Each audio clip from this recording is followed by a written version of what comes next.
Lanjut, transformasi politik ini teman-teman penting. Kenapa? Karena selama ini kesannya partai itu seperti hanya partai aja gitu kan. Padahal semua jabatan politik mulai dari kabupaten, kota, kemudian juga sampai gubernur dan presiden, tentu dengan jabatan yang lainnya itu sangat ditentukan oleh partai itu sendiri gitu kan. Karena dengan demokrasi ini partai itu adalah tempat untuk bukan hanya pembinaan orang tetapi juga proses politik itu melalui partai. Nah, faktanya sekarang kader partai itu rata-rata justru tidak menjadi calon utama gitu kan untuk kepala daerah, rata-rata nih, mohon maaf. Seperti termasuk Pak Jokowi, kemudian juga kalau kita lihat Basuki Cahayapurnama itu pindah-pindah juga gitu kan pencalonannya. Nah, kembali ke soal ini, karena ini sudah menjadi fenomena yang umum gitu kan di Indonesia, maka bicara transformasi politik ini partai harus diperkuat.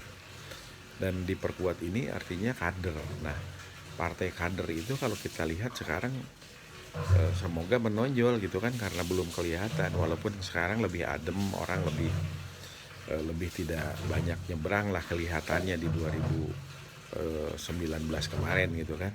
Nah, tetapi ini pilkada nih jangan-jangan pada nyebrang juga gitu kan.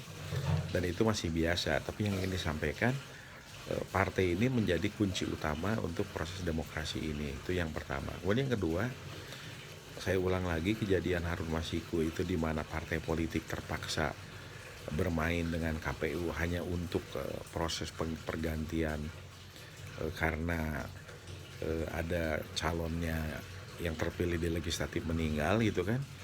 Ini luar biasa juga gitu, dan ini kelihatannya berarti kan ada jarak juga, ada gap juga antara partai politik yang punya kepentingan untuk berdaulat, tapi di sisi lain lagi pilihan rakyat itu yang diutamakan. Nah, jadi ini juga kelihatannya perlu diantisipasi, diperbaiki ke depannya seperti apa paling bagus. Tapi intinya dua hal ini, termasuk tadi yang cerita banyak orang lain yang dicalonkan oleh partai politik sehingga ada mahar. Dua bukti ini artinya uang ini bisa jadi menjadi kunci di partai politik. Padahal kalaupun uang penting untuk proses politik, tetapi intinya adalah sebetulnya partai politik ini bukan untuk uang, tetapi untuk bagaimana mencapai tujuan mensejahterakan rakyat sekaligus mempersatukan partai itu untuk bisa berkuasa, mempertahankan dan melakukan janji-janjinya kepada masyarakat. Nah, ketika uang ini masih menjadi masih menjadi sangat menentukan, maka yang bahaya partai politik itu sendiri ditentukan bukan oleh lagi arah politik atau visi politik dan realitas politik, tapi bisa jadi kekuatan uang ini sangat menentukan. Dan kalau kekuatan uang ini yang menentukan, maka dikhawatirkan arah dari kebijakan dan dorongan partai politik terhadap para kadernya yang menjadi pimpinan-pimpinan baik di daerah maupun di pusat itu menjadi kepentingan program atau proyek atau investasi atau hal-hal yang bisa mendapatkan kick balik atau hal-hal yang bisa menguntungkan partai politik dari segi keuangan. Karena untuk bergerak itu sendiri masih perlu uang yang cukup besar. Nah, oleh karena itu pilihan berikutnya adalah seperti yang pernah ditawarkan atau didengungkan, bahwa partai politik tidak boleh menerima sumbangan, tetapi negara menyediakan anggaran untuk partai politik sesuai dengan proporsional gitu kan.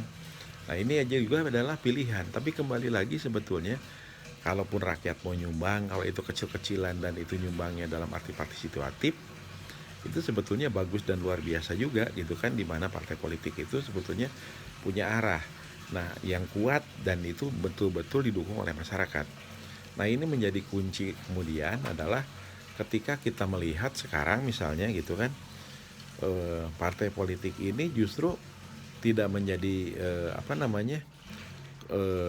garda utama dalam mendorong program-program yang untuk kepentingan masyarakat, sehingga masyarakat juga berjarak dengan partai politik. Nah, akibatnya ketika partai politik membutuhkan masyarakat, masyarakat terpaksa harus harus dibayar juga gitu kan, harus mengeluarkan uang juga gitu kan ya. Nah ini kan sesuatu hal yang kira-kira menurut saya sesuatu hal yang